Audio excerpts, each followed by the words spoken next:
মানুষের আলোর দিশা সে আলোতে একটু বেঁধে গে সে আলোতে একটু বেঁধে গে প্রতিটি মানুষের ভালোবাসা জীবন মিল্লাত মাদ্রাসা মানুষের আলোর দিশা জীবন মিল্লাত মাদ্রাসা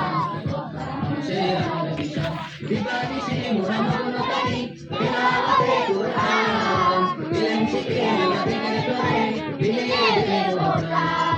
দিবানিশি মোরা মগ্নকারী তিলাওয়াতে কুরআন ইলম শিখে মোরা দিনের করে বিলিয়ে দিলেন কোরআন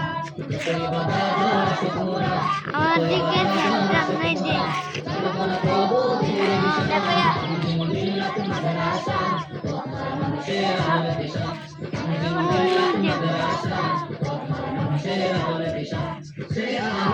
দে ধরে দিও হবে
ছোট বেশি